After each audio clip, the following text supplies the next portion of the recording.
Well, good morning.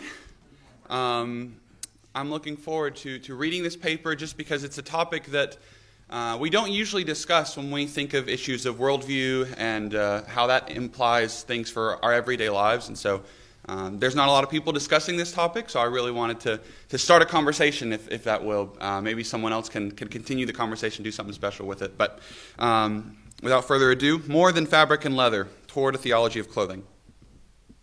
Clothing is an integral part of human culture. Since the fall, humans have worn items on their bodies to cover their nudity and protect themselves from the elements. However, the purpose of clothing is not simply utilitarian. People wear clothes to indicate their social status or to express themselves to the outside world. As a cultural artifact, clothing functions as an aesthetic category common to all people. Yet, theologians have spent an inadequate amount of time discussing the realm of clothing as art and its relation to the human person. Fashion is an ever-present aesthetic reality in the lives of human beings and falls under the cultural mandate of Genesis 1:28. Human clothing ought to be evaluated under the principles of theological aesthetics with the purpose of presenting a cohesive view of the items people wear in their everyday lives. So now let's get into some theological foundations of clothing. While the Bible does not prescribe a certain style of clothing for all humanity, or even for all Christians, it does speak to matters of dress and fashion that are illuminating in any discussion of clothing. The book of Genesis begins with man and woman in the garden, naked and not ashamed, Genesis 2:25. However, after the fall, their eyes are open to their nakedness, and they take fig leaves to clothe themselves. After God's discovery of their sin, he made for Adam and for his wife garments of skins and clothed them, chapter 3, verse 21. This story is the first instance of clothing in human history. Although it is not a pleasant occasion, clothing then became a part of human culture. Had Adam and Eve never sinned, humanity would still have likely developed clothing, not to cover its nakedness per se, but simply to protect itself from the sun or the snow, as well as for cultural expression. And that's the function that I want to highlight today, that cultural expression of clothing. Although clothing originated as a response to sin, it continues today as a cultural artifact to be used in an appropriate manner. A well-known example of clothing being used to adorn and show status is Joseph's robe of many colors, Genesis 37. This garment illustrates a more communicative use of clothing rather than simply a utilitarian use. The priestly garments of Aaron, Exodus 28, displayed the beauty and sacredness that was to be associated with Yahweh's representatives. Individual elements within the set held specific theological meanings, such as the ephod, the 12 stones, the sash. Later in the Pentateuch, God commands his people not to mix materials in the same garment, Leviticus 19:19. This command has the theological purpose of separating the laity from the priests, separating people based on their vocation. And I want to highlight there the footnote, if you're following along. That is from J. Sklar's commentary on the book of Leviticus. I know that is not always the most common interpretation of why they were told not to mix fabrics, but I think he makes a really good point as to why humans or Israelites then weren't to mix fabrics, because the priests had mixed fabrics within their clothing. So then the New Testament continues to speak of clothing, though not as often. While believers are called to put on Christ, Galatians 3:26, and to put on the whole armor of God, Ephesians 6:11, these are metaphorical uses of clothing. More common is the scolding of women who put too much stock in their appearance rather than in being faithful to God. We see that in 1 Timothy 2:9 and 10, and 1 Peter 3:3 through 4. The early church tended to focus on the New Testament's comments on clothing rather than the Old, either speaking of clothing metaphorically or in condemnation of particular kinds of apparel. Tertullian spoke against women flaunting their sexuality with what they wore and displaying their wealth. John Chrysostom preached against women both with those with and without husbands who displayed themselves with lavish jewelry. The trend of skepticism toward clothing has continued into the modern era, unfortunately, in my opinion.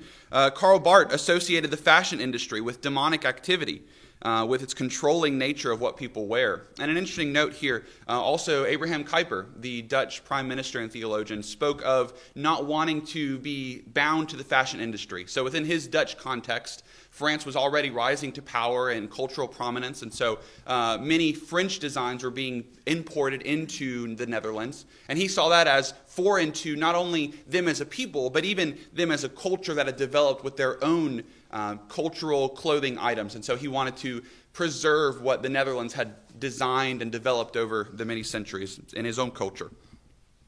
While many throughout church history have had a negative view toward dress, they have recognized its communicative and cultural significance. Although certain attitudes towards clothing are condemned in Scripture and throughout history, clothing itself is not, nor should it be, jettisoned, since it is a form of art that must be evaluated and used properly. So now let's look at clothing as art. While many may not think of clothing as a form of art, indeed many treatments of art do not give apparel a designated section or many times even mention it. There are a couple exceptions, but like I said, most people do not even mention it. What humans wear on their bodies is the most common form of art that affects everyday living. There are major fashion events that display the art of the clothing, but even everyday clothing like suits and dresses should be considered a form of art, although more abstract than a painting by Rembrandt or a novel by Jane Austen. John Calvin reflected on the beauty of what he called handsome clothing as a gift from the Father. Art cannot truly be reduced to the form of painting, music, sculpture, or writing, what may be described as contemplative arts, as this description puts unnecessary limits on the artistic endeavor. Art also cannot be fully separated from the discipline of crafting, as one must be a crafter, whether of furniture, of stone, of words, of music, to be an artist. Clothing is made by crafters. It is a cultural artifact that has meaning in each society and is therefore a piece of art. Many items of clothing contain pieces of artwork, for example, an image of the Mona Lisa on someone's t-shirt, but the items themselves are also works of art, albeit some are better than others. Since clothing is an art form, it should be evaluated by similar aesthetic standards as music or drama. Now, I use that word similar, not the same standards, because each art form is just that, a form in and of itself. Different forms communicate their meaning in different ways. A symphony cannot be evaluated the same way as a novel, and a show cannot be evaluated the same way as a painting. However, there are aesthetic principles that underlie all these different media that can also apply to clothing. For a Christian, the first place to look when evaluating art should be Scripture. One verse that has been used as a framework for judging works of art has been Philippians 4:8. This evaluation calls the onlooker to follow Paul's words for what to think about, whether a work of art is true, honest, just, pure, lovely, of good report, virtuous, and praiseworthy. This verse is an appropriate lens through which to look at apparel. However, there is another, less discussed set of elements that characterize good art and are applied specifically to the craft of an artist. In Exodus 35, verses 30 through 33, Moses says, "The Lord has called by name Bezalel, the son of Uri, son of Hur, of the tribe of Judah, and he has filled him with the Spirit of God, with skill, with intelligence, with knowledge, and with all craftsmanship, to devise artistic designs, to work in gold and silver and bronze, in cutting stones for setting, and in carving wood, for work in every skilled craft." The artistic ability given to Bezalel enables him to create the tabernacle according to skill, intelligence, knowledge, and all craftsmanship. This passage is the clearest description of what God desires in an artist, specifically one who will construct the symbol of his dwelling with his people there in Israel, and can be viewed as instructive in the matters of human art today in all its forms. Nevertheless, artistic excellence cannot be limited solely to what the Bible says, as the Bible does not intend to give the final word on art, since that is not its purpose. Many philosophers throughout history have also expounded upon what makes art excellent. Aristotle emphasized proportion and order when it comes to what makes a thing beautiful, creating harmony in the artifact. Augustine also speaks of this proportion and arrangement of the members, which can only be caused by reason and intelligence. Art touches on the three transcendentals of Western beauty, truth, goodness, or Western philosophy, that is, truth, goodness, and beauty. This reality does not mean that art will communicate truth and goodness like an ethical treatise, but it will reflect these aspects, along with beauty. The best art will be proportioned and reflective of nature while also delighting the senses. Furthermore, art does not just exist as an entity in and of itself. It must also demonstrate a correct and proportioned relationship with what Leroy Forlines calls the four basic relationships. These are relationship with God, relationship with others, relationship with oneself, and relationship with the created order. Art demonstrates a right relationship with God by embodying the principles of God's creation and not breaking his law. By not offending others and being true to one's own convictions and message, art demonstrates a correct relationship with others and with oneself. Finally, art itself is an interaction with creation. Therefore, the artist must respect the materials he or she is using in the craft. All this work is done in fulfillment of the creation mandate given to humanity, by which God expects his people to create culture out of the raw materials he has given them. All of these aesthetic considerations must now be applied to clothing. So how shall we then dress? I hope you catch my not-so-subtle reference there. When evaluating what to wear, it seems like the options are endless, from formal gowns and tuxedos to t-shirts and sweatpants. Each of these pieces is a unique piece of art and comes with its own worldview and aesthetic features. However, not all clothing is created equal. There are certain parameters that should be observed when picking out an outfit in the morning. The first is strictly utilitarian. Will it serve for what the plans of the day are? There's no use wearing a three-piece suit if one works as a construction worker. One should not wear jeans to a formal event. There is a time and place for certain kinds of clothing, and one must recognize this reality. Wearing a bathing suit to a religious service will do nothing more than draw attention and will not promote order and harmony at the event. Some might take this argument to mean that what is considered nicer clothing, such as suits and dresses, should only be worn to a wedding, a funeral, or a gala that most people might be unlikely to attend. However, this response misunderstands the function of the clothing. Modern culture has become more casual and more skeptical of what they may call false appearances that are put on by nicer clothing, opting instead to wear gym shorts and sloppy shirts to go everywhere. Wearing a suit may be seen as kitsch. However, these items of clothing are perfectly functional for the everyday life of many people, as they were in generations past. In fact, it is even more true now than ever in the post-agrarian society of the West, where more and more people work jobs that do not require manual labor. This is not to say that people must wear suits and dresses every day, but dressing up does promote a sense of respect for oneself and for one's neighbors. This work is part of cultivating an appropriate relationship with oneself and others. One might wonder why the formal clothing of the West, that is, suits and dresses that have been discussed up until this point, should be the standard, rather than shorts, tank tops, and sneakers. And I would also like to highlight footnote 23 there. There's also a question to be raised about other traditions of clothing, other cultures. So, for example, Japanese kimonos or African dashikis. So there's a lot of discussion that should be had. Now, I will limit myself to Western forms of clothing because that's what I'm more accustomed to, what I've seen most often. But that conversation definitely should be opened as to how those other cultural forms can promote order and harmony and beauty in their cultural creations, not just the ones here in the West. And we should have that intercultural dialogue. Back to the paper. Part of this discussion stems from the desire to resist the impulse to throw off the past and to start fresh with new designs. This conservative ideology to respect tradition honors the styles that have been handed down. Moreover, it will celebrate what was good about the clothing of history, such as the shape, color, and fit of a dress shoe or a shirt. One should not want to discard the hard design work that has been tested by many throughout history. Even though there are styles that go in and out of fashion, certain pieces remain, or at least have remained up until this point, staples in a proper wardrobe. However, the other reason to preserve the styles of the past is to complement the human body. As the handiwork of God, human beings are magnificent creatures, the crown of creation. For this reason, people should want to highlight God's creation, our bodies. Clothing often reflects nature.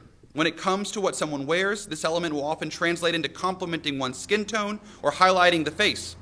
This second characteristic is exactly what men's dress shirts do, as the collar of the shirt directs the gaze to the face and presents it as the center of attention. A long dress in a solid color or simple pattern elongates the form of a woman and makes her look more elegant. In the opposite way, a tie that is either too wide or too narrow can highlight the size of a man, whether he himself is very wide or narrow. And that tie, that shape, must be adjusted to his body type. Another important aspect of clothing is the quality. Many clothing manufacturers do not worry about the quality of their clothing, which only leads to poor art. When it comes to the gifts given to Bezalel, craftsmanship refers to the quality of his craft, which, in the case of those who make clothes, involves fabric and the durability of the final product. Those who create apparel that is simply made, that is cheaply made, are guilty of poor work. This fact is the result of the fast fashion market, which leads to items being made quickly, made only to last for the season before being replaced by the new style. Clothing, as a cultural artifact, should be made to last, both in quality and in style. Christians should also seek to purchase items that are more classic in style and of higher quality. At this point, some may wonder if this is a contradiction of Paul's command for women to dress with modesty and self-control and not to adorn themselves with fancy clothing. Back again to 1 Timothy 2, verses 9 and 10. Jesus also commands his followers to give away all their possessions, Mark 10:21, which would seem to contradict the idea of investing in good clothing. However, these are misunderstandings of Christ's call to his disciples. He could not have desired all to give away everything that they had to the poor, because he himself benefited from the funding of a group of wealthy women, Luke 8:3. Moreover, Paul was dealing with a particular case of women and taught them not to flaunt their status rather than eschewing quality of clothing. Investing in high-quality clothes may be an excellent stewardship of resources. Furthermore, part of that stewardship also includes taking care of the clothing one owns so that it may last him or her longer. And so now there's a question of, are we dressing for ourselves or are we dressing for others? It may appear that this discussion of clothing is vain and prideful. Should Christians not want to focus on what is in the heart, like God, rather than focusing on the exterior? 1 Samuel 16:7. This has been the concern of many believers throughout history. People believe that a focus on the external detracts from the internal. Clement of Alexandria encouraged a simple dress code to focus on morals. However, caring about one's apparel does not need to be done in order to please others with a certain status. It is about living a consistent life when it comes to one's cultural engagement. Christ claims dominion over every sphere of life, which includes what people wear. The clothing that one wears sends a particular message. Every article communicates with those who encounter an individual. The human mind uses external stimuli to make assumptions about the world, like a mental shortcut.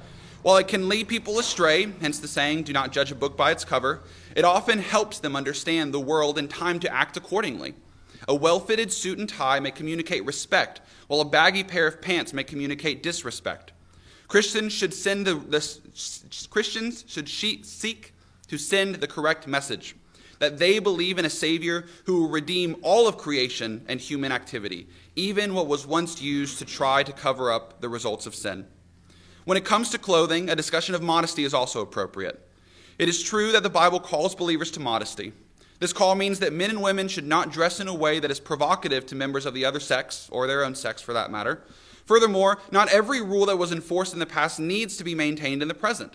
Many church fathers shunned a woman for showing any skin other than just her face.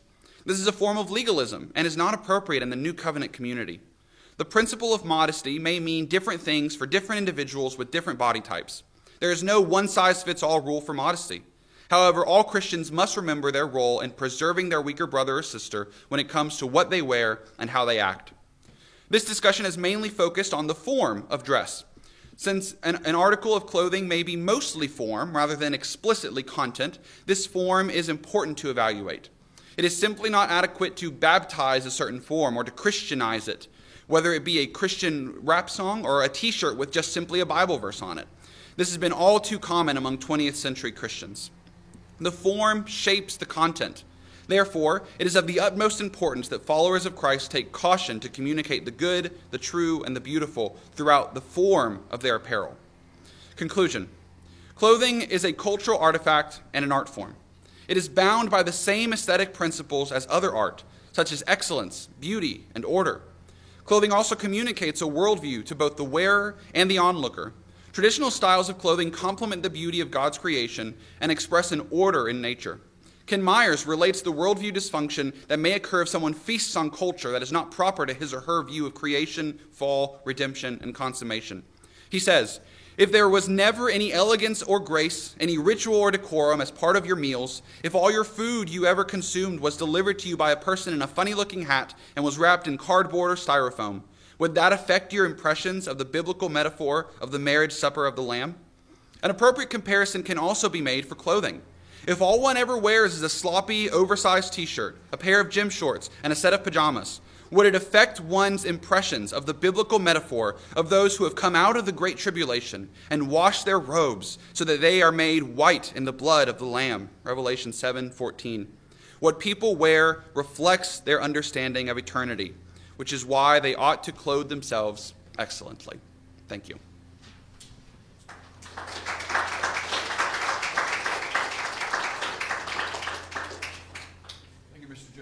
Fine presentation. We've got quite a bit of time for questions. So, what do you have? Dr. Watts? Thanks for taking up this topic, because as you acknowledge, it's not widely discussed, at least not in, let's say, theological circles. So, two questions. Kind of going to the the last paragraph about modesty. Those references in the New Testament to modesty, they certainly include dress. Do you concede that the scope of modesty's application is broader than clothing? Yes, I do. I think that it also involves how we act. Someone can be dressed, clothed completely where you can see pretty much only their face, and they can still act in a way that's immodest or suggestive. And so I definitely think that it extends beyond simply what we wear. We need to be careful in all of our acts, what we wear, what we say, what we do, to not make a weaker brother or sister stumble. My second question kind of goes into the last paragraph before the conclusion. You're saying this discussion has been mainly focused on the form of dress. Since an article of clothing may be mostly form rather than explicit content, this form is important to evaluate. But is it fair to say, on the basis of your argument, form is content? Yeah, I think form definitely informs the content heavily, which is why I put in parentheses there explicitly content. I mean, a lot of times we think of content as words rather than the form of what someone is wearing. So that's kind of the distinction I'm making there, that a lot of times what is considered the form, even though it heavily involves the content and it affects the content greatly, we can still look at it as somewhat separate from content, at least in the minds of most people. Yeah, the reason why I'm kind of pushing you on that point a little bit is because if we assert that what we're wearing is communicating a particular message, to use your words, and a worldview, the distinction between form and content, it narrows quite a bit. Yeah. So, Yeah, I definitely think it does. But the same with, if you were to look at a piece of art, if there's not words written on it, the content of it may not be as explicit as if the author or the painter of that piece of art had written a note card on the side saying, this is what this piece means. So there's an abstract quality to clothing that you don't always find in some other forms of art like literature or music. Music with words, at least.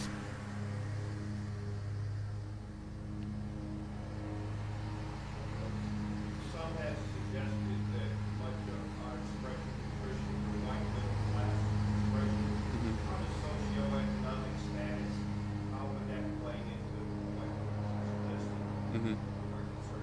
I think it definitely plays into it. I don't think that. I think that even what might be considered lower class people can still create good clothing, good art. In fact, in many of the innovations that we have, even today in our clothing, have come from lower class people who have gone to work, and so they've needed to adjust some of the fancier clothing of the higher class to fit their particular needs. Even though, low class farmers in the early 19th century would have still worn what we consider to be more formal than anything we would wear in our everyday life today. And so there's definitely innovations that come from both sides, from both higher class and lower class. So I don't think we should limit it to only what the higher classes are doing. In fact, that's partially what Abraham Kuyper was fighting against. The higher classes in France, the higher classes that were designing all these fashion things, were importing unnatural fashions into the Netherlands, whereas they had developed their own styles that fit what they were wearing best. And that also applies to people in other cultures. So you may go to Africa, and they're not wearing as much or as expensive clothing as we are wearing here in the West, and yet they've still developed art in their clothing, and there's still aesthetic principles that are there. So that's also kind of what I was getting at with, we should have that conversation with other cultures, because they have created different forms of art and they can often show us things that may be lacking in our view as well. Speaking of other cultures, you guys will be going to France, which I know France is considered a Western country, and your paper has focused on the theology of dress from your understanding in the West. But as missionaries who are going to different places where the dress is different, does, from what you have studied and what you have seen, and just from your knowledge, is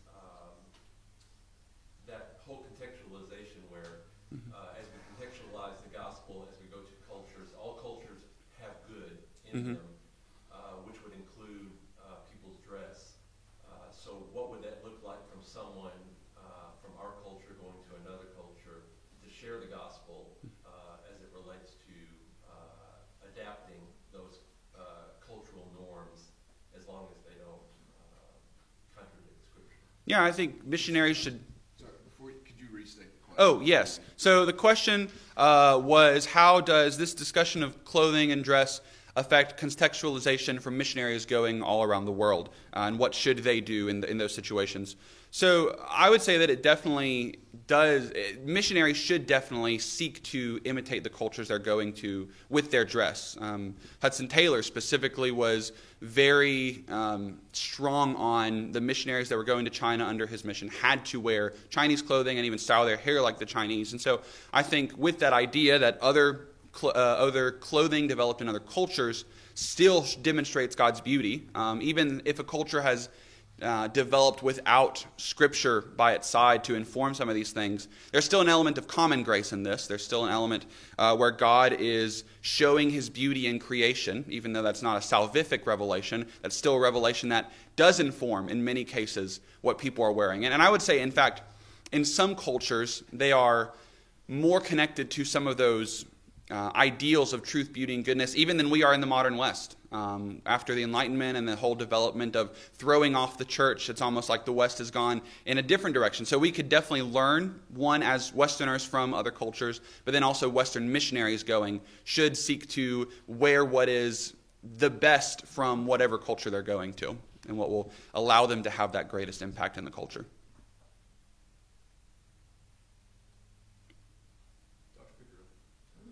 Let me first of all thank you for calling my attention to something I've never thought about, and that is to regard clothing in the category of aesthetics. I appreciate that. That's going to stimulate me to do some thinking along the lines. Okay, I appreciate that. 2 or 3 times in your paper you've used the word respect. Mm-hmm. That there are ways in which our clothing manifests respect for others, respect for the circumstances or the meaning of an occasion or whatever the case may be. Are you aware of any studies that focus on that particular aspect of what clothing means and how that's working in our culture? I mean, I think I'm right in saying that I feel up against people who say it makes absolutely no difference what you wear in terms of respect for others or respect for God or whatever. God doesn't care what you wear. That's what I hear these days. Would you have any expansion on that particular matter that you'd like to make? There's a couple books that come to mind. There's one work by an author named Sylvia Hewlett called Executive Presence. She doesn't dedicate a lot of her work. It's a little more on the business side, communicating respect in several ways, not just in your clothing, but she does discuss clothing. There's another work by a Lutheran author, Jordan Cooper, speaking of these transcendentals, truth, beauty, and goodness. And he speaks of how our culture has really just gotten much more casual. And so, like I mentioned, wearing something that might be considered nice, many people might look at that and think, oh, you're just putting on airs, you're just being fake. But he argues against that really what we wear, kind of like what I'm saying, what we wear has an impact on that level. Also, I've seen this many times. We don't discuss it. I think in the West we're kind of losing this sense, but a lot of books on missions do discuss it because in other cultures it's still very important what you wear. So missionaries going, or businessmen, missionaries, people who are dealing with people of high class in other societies, you wouldn't dare wear, just anything that you might see people wearing at Walmart here, because that would definitely communicate disrespect to the person you're with. And in the same way that you wouldn't wear a T-shirt and a pair of gym shorts to go see the President of the United States. There's a lot of times people want to kind of throw that off in our culture, and we're definitely working toward that. but there's still some vestiges of it where you can kind of see how tradition is influencing, where really what we wear does actually communicate something to somebody. If you go to a job interview, you dress up a little bit. You may not need to wear a suit and tie or a tuxedo, but you are going to maybe put on a nicer polo than you might wear in your everyday life. So there's all of these aspects to where that element of clothing communicating respect is still holding on in our culture. And I just realized I forgot to restate the question. But so basically, that element of clothing communicating respect and how that affects our lives is kind of the nature of that question. Yes, sir. So, I appreciate you trying to tackling the topic as well, because this is interesting, and I feel like you just barely scratched the iceberg. Right? There's so much here.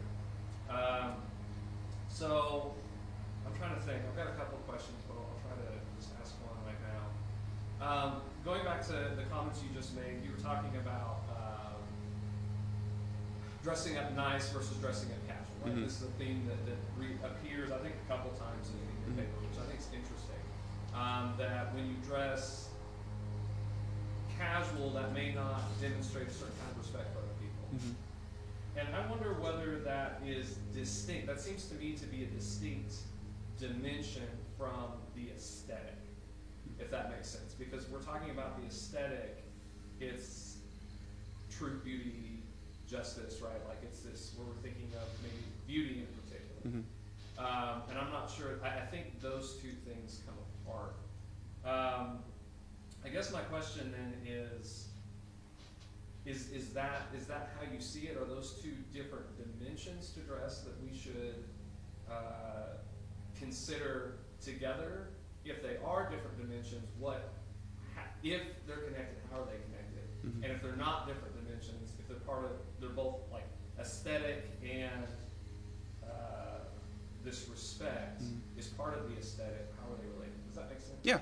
So the question, how is the aesthetic dimension of clothing and the respect dimension of clothing either separate or connected? Yeah. I think that they are, in a way, two facets of the same discussion on clothing. So in many ways, like you would speak of a diamond having multiple sides to it. So I don't think they're entirely identical, but I think they are very much intricately connected. Partially just because the clothing styles that have been developed in different countries have developed with that view of what is beautiful in many cases. Now, obviously, there's always a utilitarian purpose to clothing as well. And I think that's what separates clothing or other forms of more craft-like art from more contemplative art. So there is an element to the utilitarianness of clothing, even from the very beginning of creation. That's kind of the purpose of what it was originally. But then we've developed an aesthetic dimension to it. And I think that thinking through how Christ compels us to seek truth, goodness, and beauty in every aspect of our lives does also impact what we think we should wear. And part of that is, that respect element for other people. And that's sometimes is showing that we value the Imago Dei in them, that we value that they are created in the image of God as well by showing respect to them in the same way that we would not want to slander someone with our words, or that we would not want to insult them with our words. We still don't want to insult them with what we are wearing or not wearing. So I think those two elements are, while they are separate and they can be discussed in slightly separate realms, they do come together very, very closely. Mr. Johnson, thank you so much for your paper and your work. Two questions from me. Would you say that respect and dignity are interchangeable in the way that you describe things? Respect for the other person, dignity as far as your personal? Are respect and dignity different, the same? I would say they're almost like two sides of the same coin. So yes, but we speak about them almost from different angles, but yes. Why do you think, in your opinion, we've moved so far from aesthetic to respect, the idea of adornment, beauty, holiness, goodness, in approaching this area? We understand engineering, we understand architecture, we understand worship, liturgy. Why do you think that is in the West? And I know that's primarily where you focus. I think it's the same. It's all that same trend. So the same reason why all of this has fallen in architecture or contemplative arts or liturgy, beauty in general.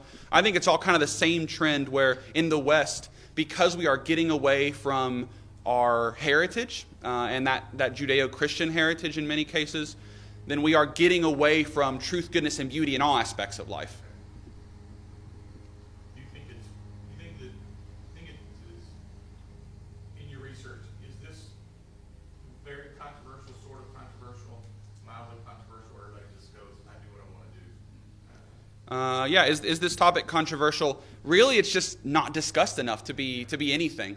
There's a couple works. Robert Cavolo, a scholar out of California, has written a book that deals kind of with some of the stuff I've talked about. He's got a chapter in a book called Reformed Public Theology, which is a little more accessible, that I would recommend to most people, not just for clothing, but for other elements of culture. But there's not a lot of people discussing it at least from this theological aesthetics aspect. And then the only people that are discussing it from a non-religious aesthetics aspect, they're just not mainstream enough to cause controversy in many ways. Yes. As I was listening to your paper, it struck me that there are a lot of parallels culturally between the coarsening of clothing, or sloppiness, whatever you want to call it, and the coarsening of language and the degradation that has occurred there. So they seem to travel together. Yeah. But what do we do at this point? Do we focus on the clothing and the language? Do we focus on whatever it is in the wellspring of our being that is leading us into corruptive ways? How would you suggest that we make a turn? Yeah, how do we remedy a lot of the negative trends that we see in culture? I would say that we can do both. We don't have to necessarily focus on just one. It's kind of a question. It's a similar question to, do we do good works or do we preach the gospel? I think there's a similar element there to where we do want to focus on kind of changing the inside or letting God change the inside by preaching the gospel. And that's ultimately more important, because if you have good clothing and good aesthetics but don't know the Lord, well, that's all going to fade away. Whereas if you know the Lord, even if you have bad aesthetics, one day that will be redeemed. But I do think that we can indeed do both at the same time. So as we are focusing on preaching the gospel and sharing things that will internally start to change people, we can also, as Christians, focus on what we wear and maybe even speaking, discipling other people, just kind of sharing those thoughts that we have and striving to do the best we can. Not everyone is going to have the same amount of resources. Not everyone can sit down and make their own clothing, which would kind of be a very easy way to counteract kind of the fast fashion industry. And so each of us have different abilities and different amounts of resources, but each of us can still do certain things within our own individual lives.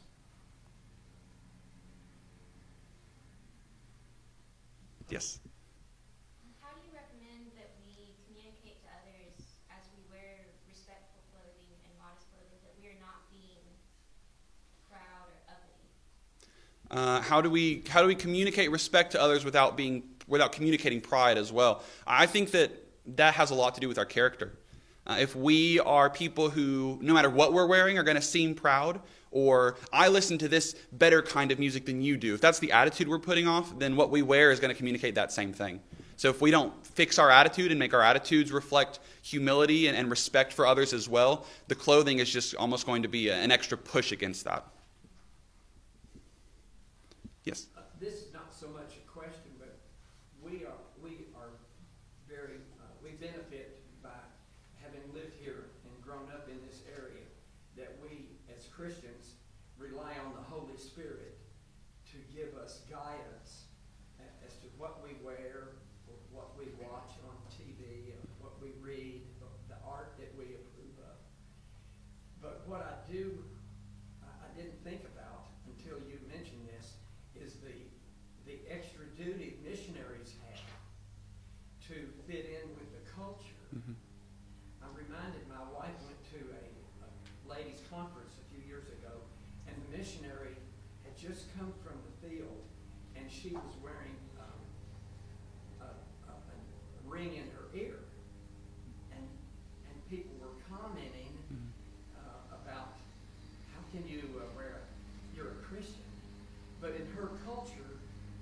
ladies had a ring in their ear. Mhm. And so, you know, for missionaries, it's an extra duty to be aware of what's acceptable, Mhm. and yet be filled with the Holy Spirit, that you have guidance and wisdom Mhm. in what you wear, Yeah. what you prefer.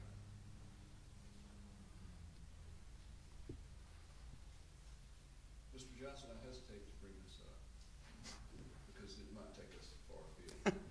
However, there is at least one particular passage in the Old Testament that speaks to the concept of wearing clothing appropriate for the other sex, Mhm. and forbids that in that context. There's an interplay in sex-determinative clothing Mhm. of culture. So there's this interesting space here, but I thought if you just might reflect on how that might work in the context of your thesis as it relates specifically to philosophical fit. Mhm. And I think that that's part of this ideals question Mhm. that we were talking about a little bit earlier. Yeah. So how does the Old Testament command for men to wear clothing that is fitting toward men and women to wear clothing that is fitting toward women apply and affect this whole philosophical debate?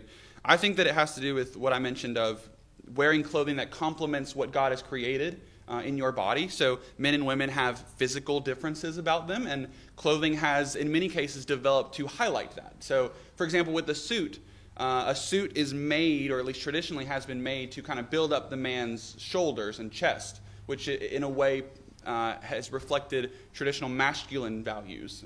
And so same with a lady's dress has been created in a certain way to highlight certain feminine qualities of the body. So I think that looking at, now obviously men and women don't always fit the stereotype of what a man should or shouldn't look like, or woman should or shouldn't look like in physical appearance. Some men are going to look more traditionally masculine than others.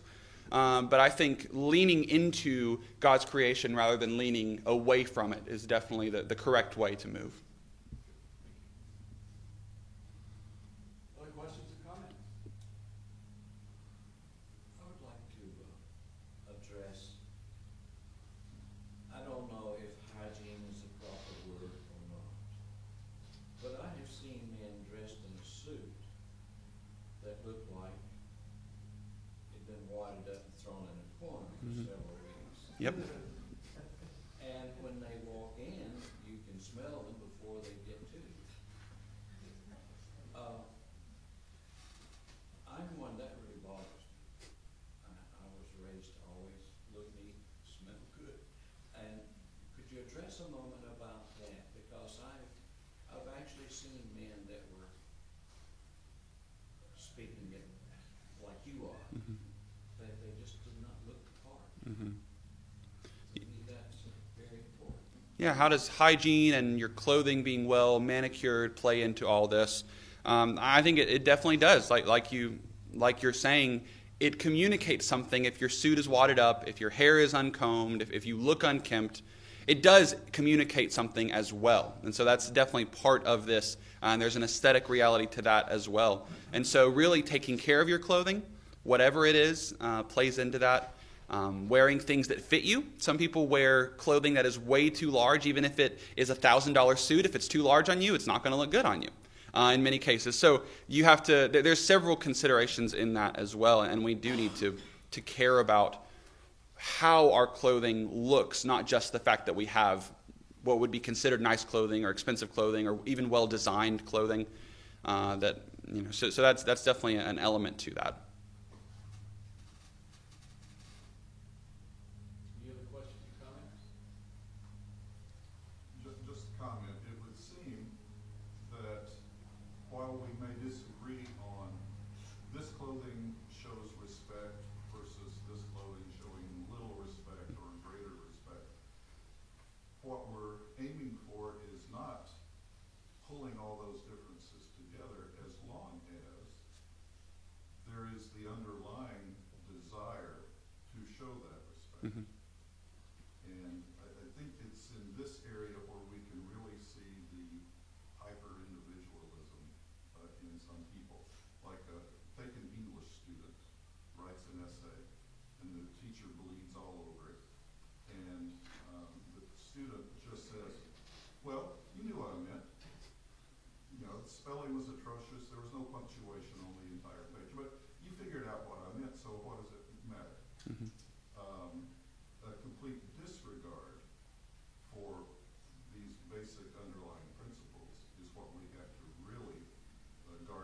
And that I would probably address in the life of someone that's a student of mine or an acquaintance that I'm dealing with.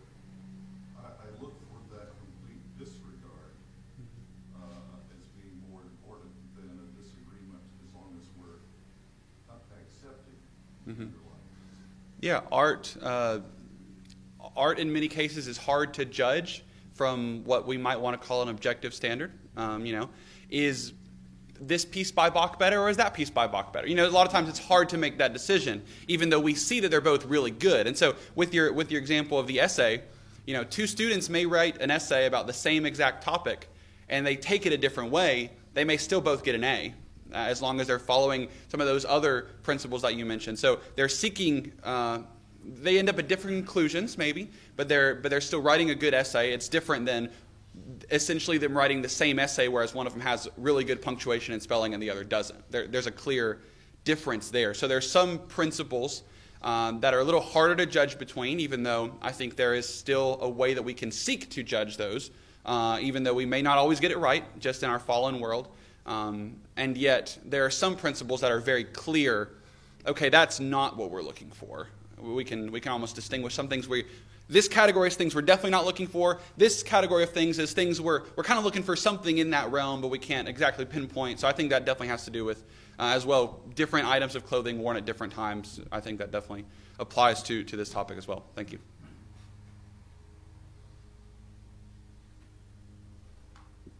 From an art perspective, what have you compared clothing to the most? Like, what do you think is the closest parallel? You said we can't compare, clothing to all other art forms, but what do you think is the closest? I think architecture provides a lot of parallels, and by architecture I don't just mean buildings, but also interior design. So chairs, tables, lampstands, things like that. Because there is a very abstract quality to these kinds of pieces, and yet they may still communicate a certain worldview. Or if you see different chairs, you can kind of tell where they're going to be, whether it's a lazy boy or a three-legged stool. There's something that those items say about what their purpose is, why they're there, where they might be placed. You wouldn't expect a king to be sitting in a foldable chair, for example. So I think architecture, especially in that realm of interior design, provides the closest parallels that we can look for that. But even then, every person makes a clothing decision. Yeah, clothing is just so pervasive in our lives. Even though people design their homes, you're making more decisions about what you're wearing every single day. And so I think it's imperative that we start to think about these things more, because it does affect our lives in a massive way. Dr. Benson? So let me ask you a probing question. It almost sounds like what you're saying is that Western and Eastern and African cultures have all had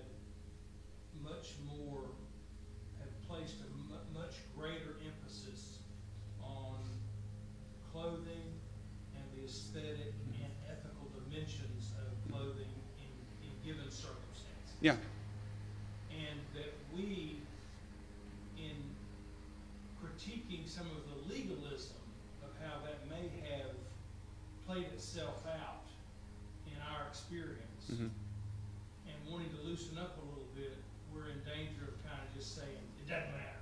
It's all relative. It's completely valueless. Yeah. There are no values to be brought to bear at all, aesthetic or ethical, upon the clothing that you wear. And so it sounds like you're kind of trying to caution us that for the traditionalists out there, we don't want to be legalistic. But for the people who want to loosen up a little bit, we don't just need to throw it all out and just attempt to, in making our argument for loosening up, become relativists. Am I reading you right? Yes, sir. So basically, finding a balance between the traditional legalists and the people who are just trying to throw everything off now, I think that's definitely something where we need to try and find that balance. Because while we want to be conservative, We don't want to just simply create new fashions every single year, which is what in many ways leads to the opposite end of that spectrum. We do want to be conservative, preserving how our forefathers in many ways have designed certain pieces to highlight God's creation, even if unintentionally. A lot of these decisions are made unintentionally, but they're made with the idea that, oh yeah, if I wear this kind of thing or I design this kind of thing, it's going to highlight something different about someone. And those are very intentional decisions, even if it's not oriented toward highlighting creation in a theistic sort of way. But we want to be conservative about those things, but not require that everyone wear what people wore 300 years ago. Are you familiar with the controversy surrounding Tom Fetterman? Is it Tom? The senator from Pennsylvania? No, I don't think I am. He was wearing casual clothes to the Senate, and they voted for the first time. They had never had an official Senate dress code. Because everybody just assumed he wore a coat and tie. So for the first time, they had to enact a vote and have an official Senate dress code, and the vast supermajority of the Senate voted to make coat and tie required for the Senate. John Fetterman. John Fetterman? Okay. Because John was, Mr. Fetterman, Senator Fetterman was dressing like extremely casual. No, What do you make of that? I think that is an example of the trend we see in broader culture. And a lot of times these trends start, some trends start at the higher levels of culture, some trends start at the lower levels. So we kind of see how these two levels play together in that way. But I think that's definitely an example of this trend of just being more casual, throwing off the dress of the past, and yet the Senate's response shows that these ideals, these values are still latent in our culture, even if many times we try to reject them. So would I be right to interpret you as saying that, in a sense, you have a different level of respect when you go into the Senate chamber as a senator than you do if you go to a barbecue with the senators later in the day? But also that if indeed the culture does evolve to the point where there's a different sort of way of signaling to each other that we are having high respect for this, it may not be a necktie like we wear now, but that regardless of how that evolves, that we would still want to approximate that higher level of respect for that given. I don't know that I would necessarily word it as more respect in one area than the other, but I think that respect plays out different ways with what we wear in different situations. So you might have the same respect when going to play basketball with your friends than going to the Senate, whereas you probably should not be wearing a suit and tie to go play basketball with your friends. That's not going to communicate respect in the same way. And how does sphere sovereignty tie into this with Piper in terms of giving every situation, every sphere its due? So what you're saying is if you go play basketball in a suit and tie, you're disrespecting that moment. Yeah, I think definitely it does. Yeah, I think every sphere does kind of dictate its own rules of respect. Even though there are higher transcendentals that should affect every sphere, it plays out differently in different spheres what we're going to wear, whether we're in church, whether we're in a Sunday school, or whether we're in a high school classroom, whether we're at a basketball game. So different things are going to play out different places, and spheres are going to have different ways that plays out. Let's thank Mr. Johnson for his presentation.